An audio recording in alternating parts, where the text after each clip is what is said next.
Oh là là là là là là. Bonjour, bonjour et bienvenue sur ma chaîne YouTube PP World. Nous sommes à Calais. Alors Calais, on est ici parce que on m'a dit voilà, viens, tu vas pouvoir faire les coulisses techniques du Tour de France. Moi je dis ok, banco, on y va. Donc on vient d'arriver. Alors comme toujours, il y a un truc de ouf, c'est que je suis arrivé à Calais pour faire donc les coulisses techniques du Tour de France, mais j'ai aucune idée de ce que je vais voir. J'ai pas le planning encore. Donc je ne sais pas tout là-dessus. On m'a dit tu pourras peut-être voir les cars régies, tu pourras suivre comme ça une partie du peloton ou bien des gens qui vont faire du vélo parce qu'on est une bande ici et on pourra faire tout ça. Donc je suis super content de pouvoir vous offrir ça. Il paraît justement que je pourrais aller parler aux ingénieurs qui sont donc en régie, à tous les gens que j'ai envie de rencontrer et ça me fait kiffer par avance. Donc j'espère que ça va être formidable et que vous allez kiffer aussi. J'ai perdu le peloton, on est arrivé à 15. Je sais plus où sont les gens, c'est merveilleux. Bon, je pense que je suis pas dans le bon sens. Bonjour monsieur, ça va ?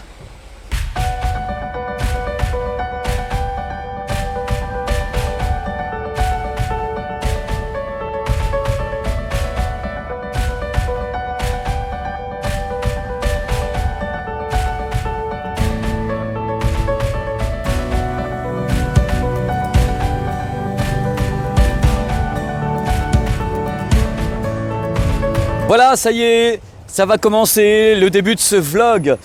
Calais, bientôt 11h du matin et j'ai enfin toutes les infos qui vont permettre de comprendre ce qu'on va faire durant cette journée dans ce vlog. Tout ce que je vais faire aujourd'hui entre dans le cadre de l'Inside du Tour de France par Orange. Bon, pour que ça soit drôle, il y a également une épreuve sportive aujourd'hui dans ce vlog, mais c'est pas moi qui vais être sur le vélo, vous allez voir tout à l'heure.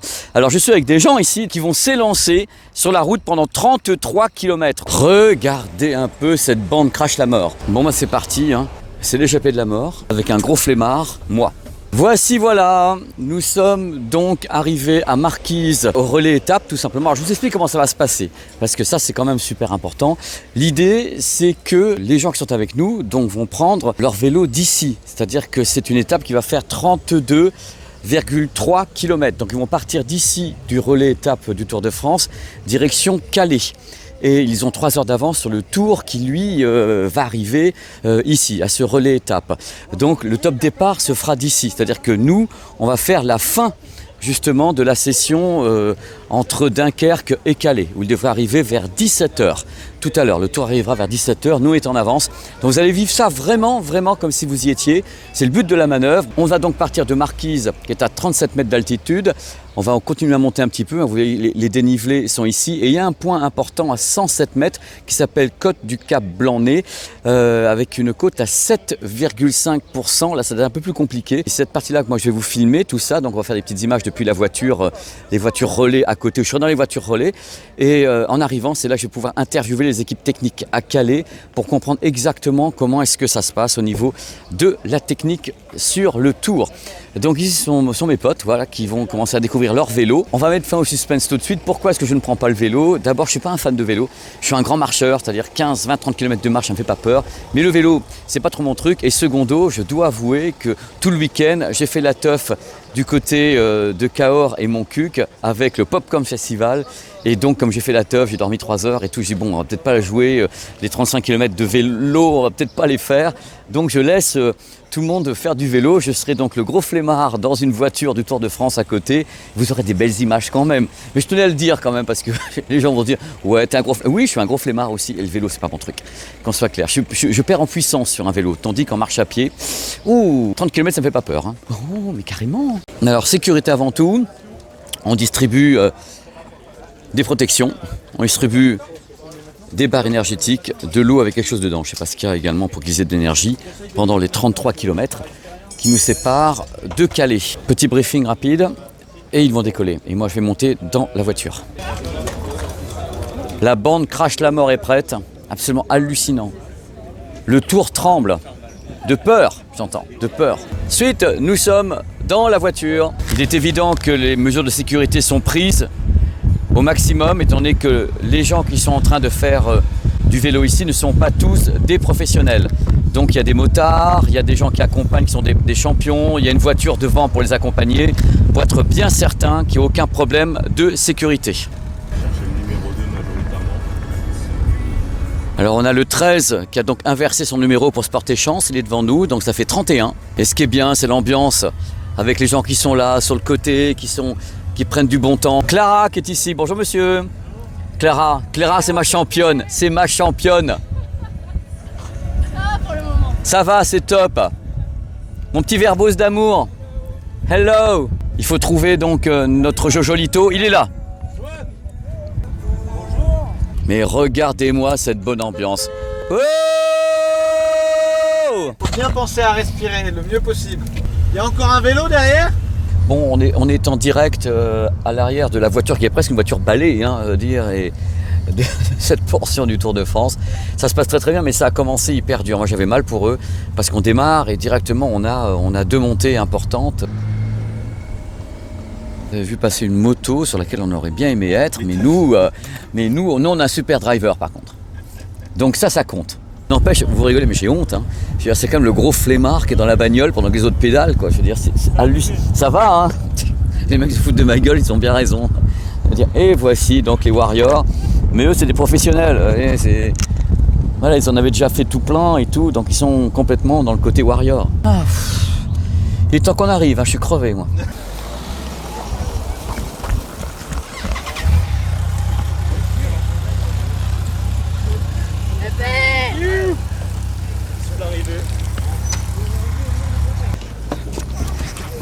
Hop, là vous voyez, j'espère vous distinguer, c'est la côte anglaise qui est juste en face, avec une magnifique couleur de l'eau aujourd'hui. La mer est superbe, avec un très très très beau soleil. Le monsieur qui est ici, c'est Sylvain Chavanel. C'est un champion de France et il est même pas essoufflé, c'est-à-dire qu'il parle aux gens pendant que c'est en train de monter comme ça, quoi. C'est que vraiment c'est un cadre, c'est le boss, quoi, le GOAT. Il a ses fans qui sont photographiés avec lui, avec Sylvain ce matin aux Marquises. Un accident. Bon, ça m'enlève les toxines de ce week-end. T'es même pas essoufflé quoi.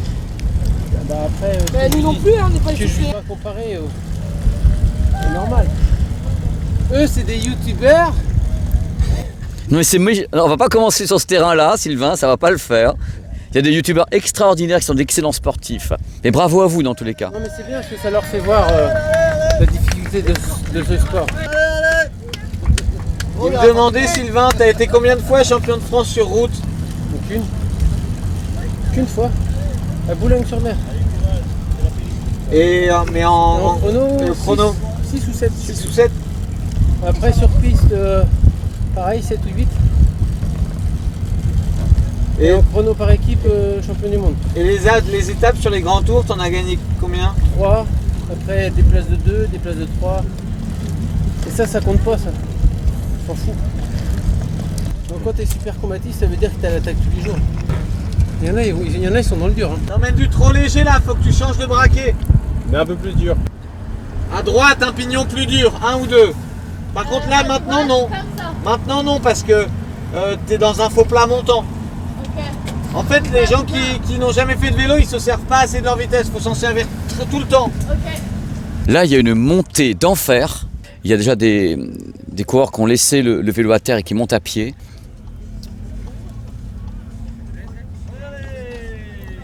Ça a déraillé, je crois. Ça a déraillé. Ouais, sur le 10, je crois. Ça déraille. Ça a déraillé un petit peu.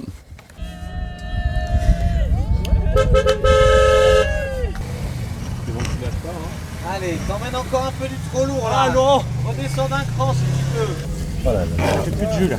Allez. Sur la partie droite. Allez. J'ai peut-être faire mon 7 fois chaque. Allez, on encourage Laurent là. Bravo. Allez, on encourage Laurent s'il vous plaît. Allez, c'est la fin là. Allez Laurent.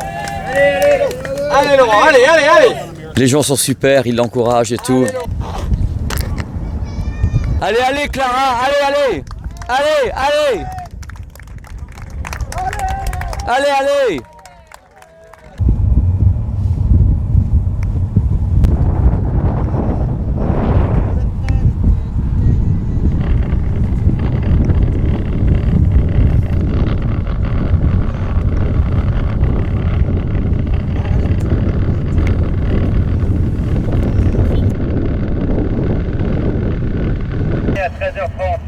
Là, ça a attaqué direct. Alors là, pour que vous sachiez, on a la radio ici et c'est le départ réel de la course à 13h30. Donc ils viennent de partir de Dunkerque. Donc ils ont en effet 3 heures de retard par rapport à nous. C'est normal, on ouvre parce qu'on fait quelque chose à part. Mais ça vient de partir à Dunkerque immédiatement. Et ça part d'un coup. Il y a vraiment eu un départ extrêmement rapide d'après ce que je suis en train d'écouter à la radio. Je t'avais dit que t'es la meilleure. Merci bébé. Les 7 derniers kilomètres là, 7 et demi. Tu peux encore gagner l'étape. Hein. Voilà, là tu vas, regarde comme tu es en train de revenir sur le 12 là. Et quand tu reviens, quand tu arrives à sa hauteur, tu restes derrière lui. Tu vas faire 70%, 30% d'effort en moins. Parce qu'il va te prendre le vent. Comme ça, tu te refais une santé et après, paf, t'attaques dans le final. On arrive à 5 km de l'arrivée. À partir de maintenant, ça va être indiqué partout. 5, 4, 3, 2 et go. Et on va s'arrêter juste avant. Voilà, on a donc regroupé le peloton 1 km avec tout le monde qui a bien tenu le choc. Donc là, on se dirige vers la ligne d'arrivée. On a changé de véhicule parce que celui qu'on a pris maintenant peut passer justement la ligne d'arrivée. Qui est juste en face. Ligne d'arrivée en vue.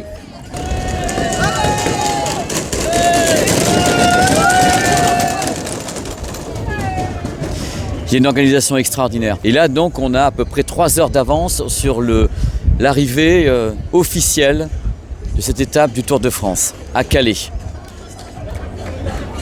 Donc vous voyez tout le village qui a été installé comme si vous y étiez. Le vrai peloton est parti il y a déjà une quinzaine de minutes. Il y a déjà des coureurs qui ont 3 à 4 minutes d'avance. Là on va passer donc à la ligne d'arrivée. Donc les photographes sont là déjà en place parce qu'ils sont venus avec les motos avant nous. Voilà, ils ont passé la ligne d'arrivée qui est ici. Go! Donc c'est fait. Et bravo, bravo messieurs, dames. Clara, top.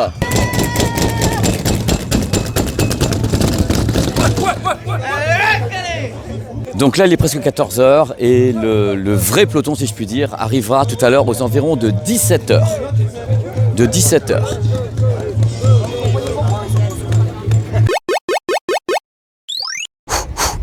Go, go, go, go, go, go, go, go, go. Seconde partie de la vidéo, je vais changer de côté, voilà, parce qu'on arrive maintenant à ce qu'on appelle en zone de vie, c'est-à-dire c'est un peu la caravane itinérante, c'est-à-dire dans chaque ville de chaque étape, on installe une zone de vie avec des cars régis, avec des douches, avec tout ça, les semi-remorques. Je crois qu'il y a 120 semi-remorques qui sont associées justement à la caravane du Tour, les bus et autres. Je rajoute à tout ce que j'ai dit, tous les camions frigorifiques qui transportent la nourriture pour toute la caravane du Tour, donc c'est vraiment une logistique absolument dingue de A à Z. Ah bah c'est France TV, c'est catering. Alors catering c'est la bouffe. Hein.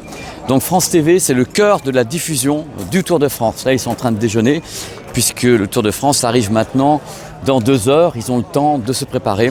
Et bien sûr, pour alimenter tout ça, les groupes électrogènes qu'on amène sur les sites. C'est parti, j'ai changé de moyen de captation audio. On va passer au petit micro parce que je compte bien aller interviewer du technicien. Il y a toute une partie logistique qu'on va donc visiter. Je rappelle que normalement, il y a entre 100 et 120 semi-remorques qui sont ici, qui suivent donc le Tour, dont une salle de presse, on m'a dit, de 450 places qui est entièrement mobile. On peut passer. Merveilleux. Je sens qu'on brûle là. Hein. On est proche. Je vois les cars régis, voilà, Sport, RTBF, donc c'est la Belgique. J'ai vu tout à l'heure des cars régis allemands, j'ai vu des cars régis suisses. Donc c'est un endroit où les gens normalement réceptionnent les images envoyées par France Télévisions et les redispatchent dans leur pays. C'est le moment d'émotion, voici la zone technique, Technical Zone du Tour de France, la ZT. Ça commence, hein, vous avez les antennes relais qui sont placées en hauteur, un centre de coordination qui est ici, j'espère qu'on pourra le visiter. Moi, ce que j'aimerais savoir, c'est ce qui vient du terrain et comment est-ce que c'est dispatché. Parce que je sais qu'il y a des flux qui viennent d'un peu partout. J'aimerais connaître le nombre de caméras sur le parcours. J'aimerais connaître justement tout ce qui est relatif au nombre d'hélicoptères, s'il y en a, s'il y a un relais hélicoptère et avion. Donc c'est une architecture absolument dingue. Et vous avez en fin de compte des studios télé pour les gens qui font des commentaires sportifs, mais ça correspond à chaque pays. C'est-à-dire que là, je ne sais pas quel pays c'est. TV2, Alors je sais pas quel pays, mais vous avez tous les cas régie qui sont là. Vous avez un cas régie France Télévisions, mais encore une fois, l'idée c'est que ces gens, a priori, à ma connaissance, exploitent les images qui viennent justement de France Télévisions, dispatchées par Orange, et le commentateur se place ici avec la caméra, avec le retour son, et a donc directement les images qui viennent du terrain. Et chaque chaîne de télé choisit ce qu'elle veut passer, rajoute son sous-titre, rajoute les commentaires de son présentateur, et tout est géré à l'intérieur de ces cars régie qu'on visitera tout à l'heure, de la zone technique. Voilà, la gare de triage. Regardez un petit peu, je suis ici. Ça, c'est une partie justement de la gare de triage avec les fils, les câbles qui viennent de partout, qui vont alimenter les cars régie et toute la partie technique. Et là, c'est un accès extrêmement limité. C'est franchement la caravane France Télévisions, celle qui a les images. On est de l'autre côté de la ligne d'arrivée. Donc les gens travaillent ici, là c'est RTL. Si vous regardez le reportage que j'avais fait à Roland-Garros, il y en a plusieurs, on a ce type de van. Alors l'idée d'avoir un van comme ça, c'est super, c'est qu'on peut le charger et tout ouvrir, c'est-à-dire ouvrir les baies pour aérer le matériel et en plus pouvoir le connecter très facilement. Donc c'est une partie de ce qu'on peut faire avec des cars régie.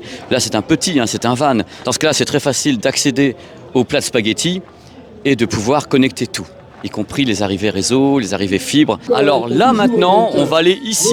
Alors vous voyez, ça ressemble entre guillemets à un bâtiment, c'est mobile, c'est un semi-remorque et dans ce semi-remorque, on a International Super Signal. Ce sont les commentateurs pour les chaînes françaises, les chaînes internationales. Donc il y a des gens qui sont sur la télé, d'autres uniquement sur la radio. On va aller voir ça. C'est parti. Alors on va monter justement dans les cabines radio, c'est-à-dire les commentateurs vont être ici, donc je ne pourrai pas, moi, parler. Vous avez les commentateurs qui sont protégés par un plexiglas, vous avez des gens qui sont français, des gens de tous les pays qui sont là, et c'est vraiment en file indienne, regardez, c'est absolument fou. On les alimente avec de la fibre optique ou avec des liaisons numériques, donc les codecs. Deuxième chose, toute la partie informatique, soit en Wi-Fi, soit en filaire, avec du Wi-Fi. Et puis toute la base de données, les écrans que vous voyez.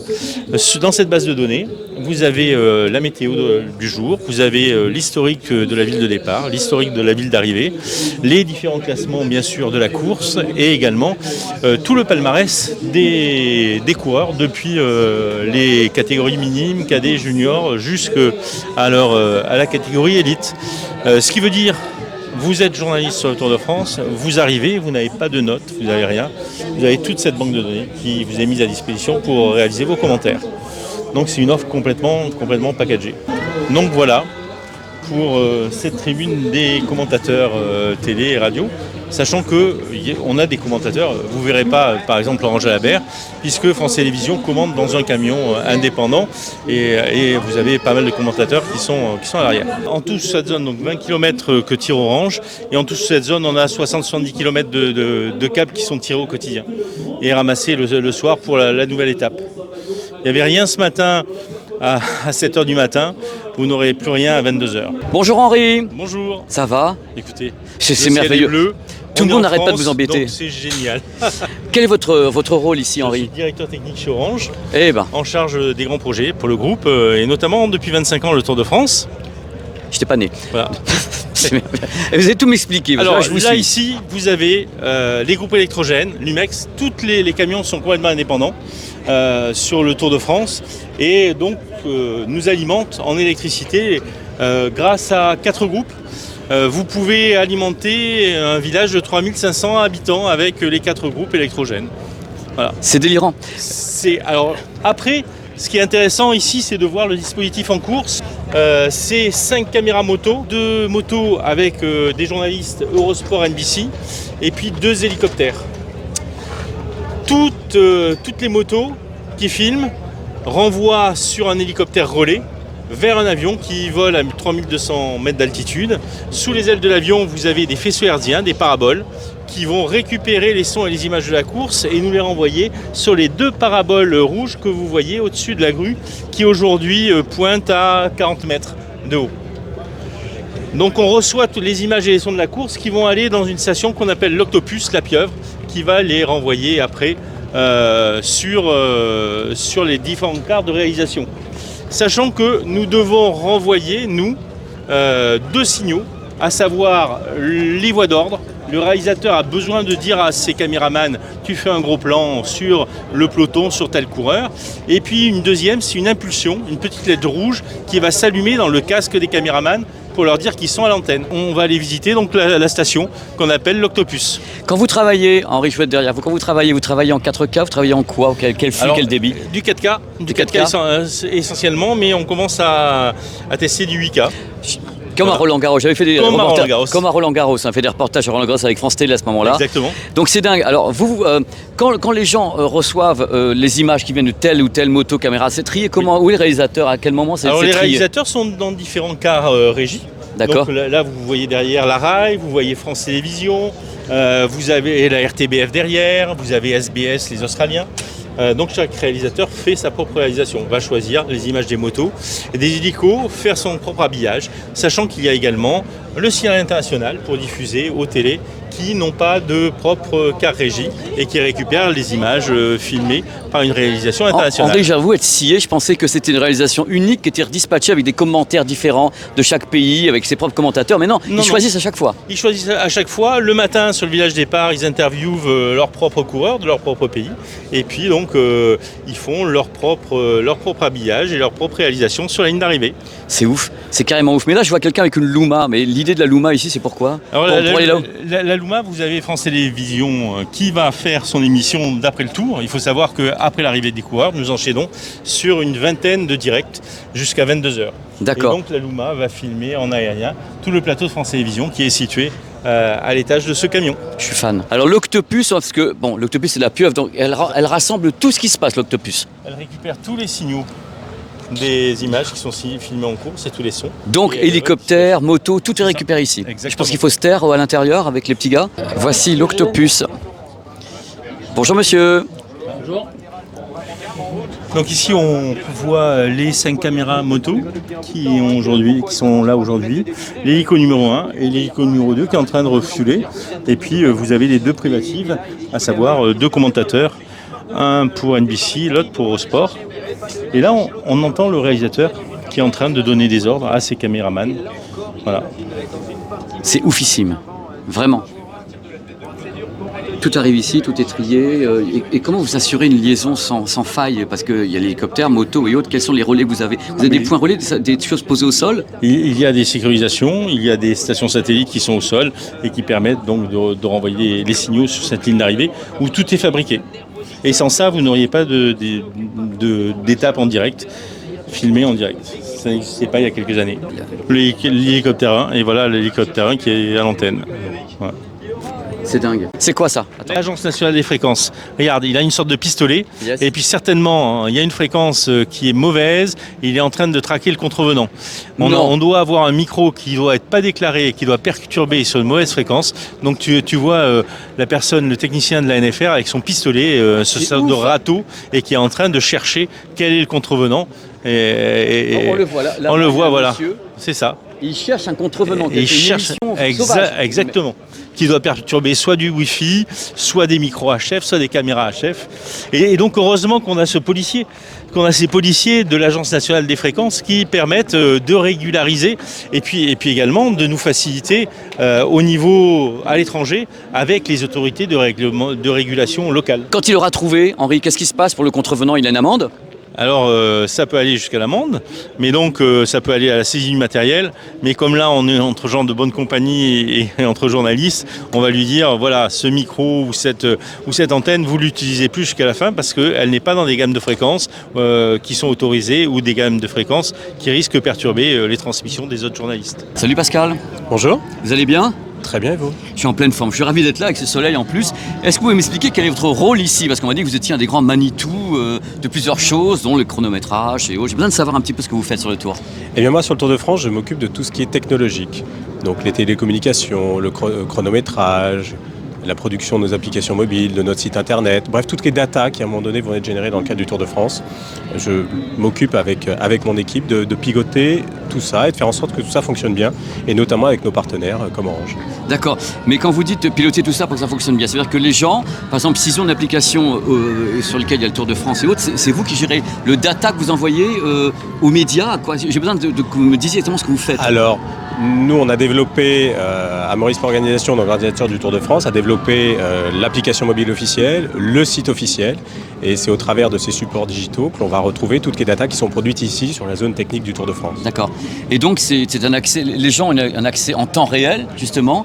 Et vous pouvez me dire à peu près l'architecture qu'il faut pour ça. Il y a combien de personnes qui bossent derrière tout ça? Parce que c'est fou, les gens regardent, sont habitués, ils ont un flux, ils n'ont aucune idée du nombre de personnes, de la gestion, de la logistique, combien de cars régis. Est-ce que vous êtes comment ça se passe pour vous? Alors, c'est plusieurs milliers de personnes qui travaillent dans l'organisation. Alors, on s'appuie sur des fournisseurs ou des partenaires spécialisés. C'est notamment le cas avec Orange. Nous, on ne saurait pas faire tout seul la mise en place des moyens de télécommunication. Grâce à Orange et grâce à l'ensemble des équipes techniques et des équipes locales d'Orange, ce sont eux qui mettent en place tous les moyens de communication qui nous raccordent aujourd'hui à Internet et qui nous permettent de construire tout un tas de lignes ADSL, fibre optique, pour qu'on puisse transmettre toutes ces informations. C'est dingue. Et vous avez une idée je sais pas, c'est une question qui va peut-être vous paraître stupide, mais après tout, aucune question n'est bête, de la somme de data que vous manipulez par heure ou par jour. Vous avez fait un calcul de ça? C'est sur combien de... On parle de quoi là, justement? On parle de plusieurs gigaoctets de données par jour. Ça peut être la position des coureurs, les classements, la position des véhicules. Oui, c'est plusieurs gigaoctets de données qui sont traitées et transmises. Et Pascal, quand on parle de la position des coureurs, quel est le moyen de connaître cette position des coureurs? Est-ce que ça vous incombe, ces choses-là, ou c'est un data qui vient d'ailleurs sur la position des coureurs? Non, depuis quelques années, avec notre partenaire NTT, nous avons mis en place un système de géolocalisation qui se trouve sous la selle des coureurs. Je savais même pas ça, mais ouais. Attendez, on fait ça, on nous a rien dit. Et Pascal, allez-y. Et donc ce système permet de géolocaliser en temps réel, toutes les secondes, les coureurs sur l'ensemble du parcours. Et à partir de ça, on calcule via des algorithmes tout un tas de data qui nous permettent d'aller plus loin dans l'organisation de la course, dans les stratégies, dans les statistiques. Et c'est dingue. Et j'ai une question, parce que moi je suis un utilisateur de GPS, mais je ne suis pas dans cette profession-là. La précision justement des capteurs qui sont sous les selles, c'est une précision les selles. C'est une précision qui est dingue. C'est quoi? C'est 1 mètre, 2 mètres? Oui, c'est une précision à quelques mètres. Oui. À quelques mètres. Ouais, et ça vous permet donc d'avoir une vision en temps réel d'un peloton qui se déplace, avec chaque coureur qui est libellé. Et vous allez récupérer ce data-là pour le fournir aux gens. Tout à fait, ça permet de savoir, dans le cas d'une ascension par exemple, si des coureurs sont largués, si un leader est en train de perdre du terrain. Ça permet justement d'éditorialiser aussi cette donnée pour produire des statistiques intéressantes pour les médias, pour la télé et pour les fans, pour les corps fans du cyclisme, peuvent suivre en temps réel pendant toute l'étape leurs coureurs. Est-ce que ici vous avez la fibre qu'a tué Hollywood, le truc incroyable, vous n'avez jamais de perte de faisceau, de réseau, tout ce que vous voulez? Dites-moi un petit peu, je vois tous les câbles au sol, me dites pas que c'est un truc qui m'a surpris. Là je fais un monologue. Quand je suis arrivé, moi qui bosse en plateau télé, on s'arrange toujours pour rassembler les câbles, mettre des sortes de caches par-dessus pour qu'on se prenne pas les pieds dedans. Là on se pointe, il faut faire super attention où on marche, c'est à cause de vous ça encore? En partie, mais pas que moi. La complexité de notre événement, c'est qu'on se déplace tous les jours. Donc vous voyez que les camions sont dans un certain ordre, les câbles sont dans un certain ordre, demain ils seront dans un ordre différent. Et tous les jours on s'adapte, on est agile et on modifie les raccordements. Quand vous avez comme ça un endroit où vous pointez, où il n'y a pas la fibre? En fait, on travaille avec Orange, pourquoi? Parce que Orange a un maillage francophone très très important. On peut être capable de déployer de la fibre optique partout.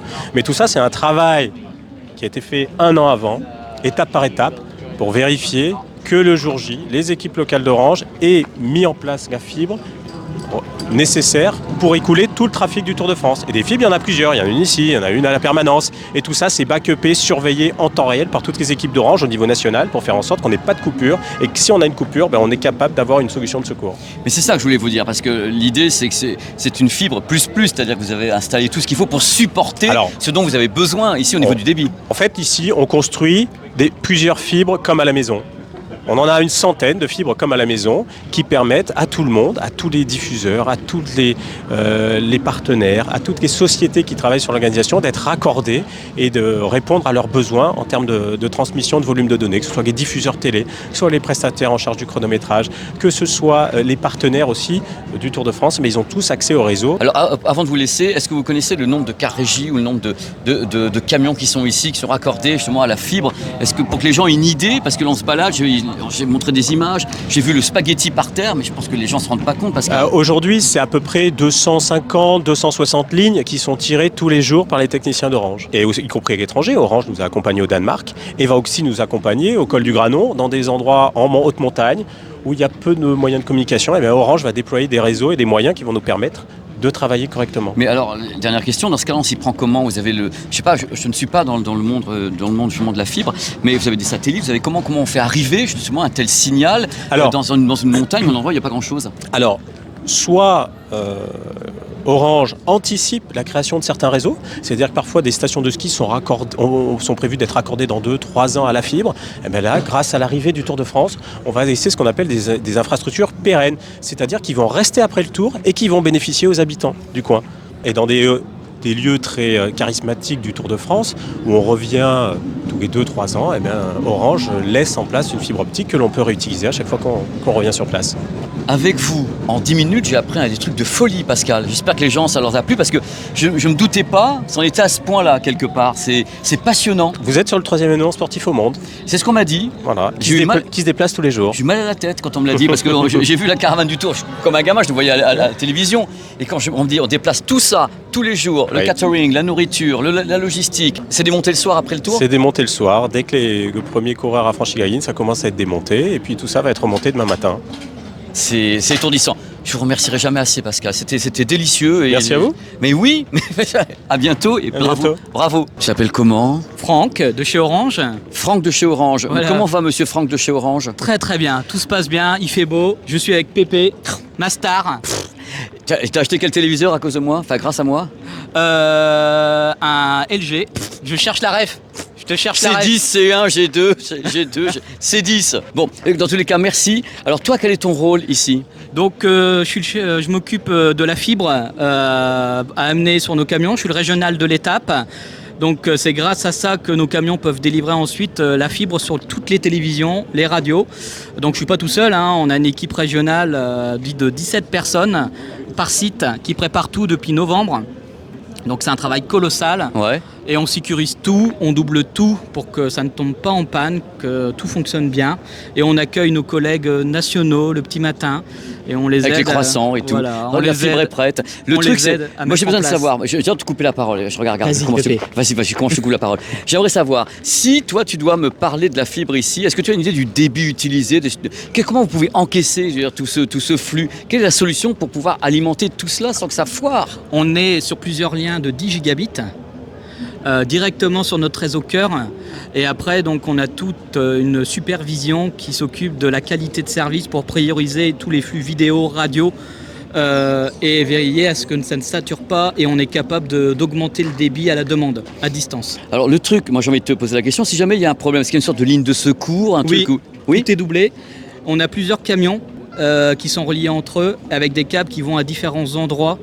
Comme ça on tolère la coupure ou la panne de câble ou de camion. C'est du délire, et moi ce qui m'épate le plus, c'est que nous sommes donc au mois de juillet et tu me dis que tu as bossé depuis le mois de novembre là-dessus. Depuis novembre avec les équipes locales, je ne suis pas tout seul, on bosse dessus depuis novembre chaque année. Est-ce que c'est un réseau que tu as installé pour cette manifestation ici, mais qui est dit un réseau pérenne que vous allez garder? Non, on démonte. Voilà, les mecs installent une fibre super puissante et puis après ils démontent. Ils démontent les mecs. Mais c'est pas possible. On remet les choses en état. Non, tu enlèves les choses de l'état. C'est ça le truc, t'enlèves tout. Donc après tu redémontes et c'est donc pas une solution pérenne. Non, c'est de l'événementiel. C'est de l'instantané. Exactement. Et je crois qu'il y a des installations par contre qui restent en pérenne. Oui, quand c'est régulier. Le site d'Arambert de demain, qui est un site connu par les cyclistes, est un site régulier. Donc là, on est pérenne. Il n'y a que les derniers rouleaux de câble, les derniers 100 mètres qu'on tire à chaque fois. Mais là, il est pérenne, tout à fait. C'était un plaisir de te parler. Moi aussi, Pépé, de voir ma star. Ah, les mecs d'Orange, je veux plus jamais leur parler. Allez, ciao. T'es revenu. Et voilà, je suis là. C'est génial. Mais Henri, tu sais que je t'avais parlé tout à l'heure de Roland Garros où je suis allé avec mes potes de France Télé. Et eux, ils travaillent en HDR, Dolby Vision, Dolby Atmos. Tu travailles comment ici, toi, exactement? On commence à tester le Dolby Vision et donc on a ça cette année sur le Tour de France. C'est en Dolby Vision, HDR ou Dolby Vision? HDR aussi, voilà. Ouais. Donc c'est le début pour toi. C'est une ère à laquelle tu crois, au fait qu'il y ait le HDR, Dolby Vision pour les gens, c'est quelque chose d'avenir? Je crois que ça va évoluer, qu'on va fiabiliser. Alors sachant que Roland Garros, on est tout de même en statique. Yes. Là, c'est un petit peu plus compliqué parce qu'on est en mobilité. Donc c'est une phase de test. Nous mettons pas ça directement à l'antenne. Voilà. Donc c'est pour vous. C'est pour nous pour l'instant. Le Tour de France est un laboratoire qui nous permet donc de tester en mobilité et dans des conditions extrêmes. D'accord. Et donc en son, tu travailles, tu vas essayer de travailler en Dolby Atmos un peu de temps ou voilà. C'est ça. On espère évoluer sur ce step-là, notamment pour la visioconférence, à savoir l'interview à l'arrivée du maillot jaune et du vainqueur d'étape. C'est génial. Henri, t'es un puits de science. Ben non, mais si. On est heureux de vous faire partager notre passion. Nous sommes heureux aussi que vous viviez les coulisses du Tour de France. J'en peux plus. Parce que la cuisine derrière, personne ne la connaît. Elle est secrète. Mais grâce à toi. Et il faut savoir qu'il y a des techniciens partout et qu'il y a des gens qui vont faire progresser les technologies de façon à ce que vous puissiez vivre de plus en plus intensément. Donc la grande boucle. La vraie immersion. La vraie immersion. Henri, merci infiniment. Les gens vont t'adorer, je te jure, tu vas voir. Allez, ciao. Allez, ciao. Bon. Bêtisier, les longs pions vont s'éteindre.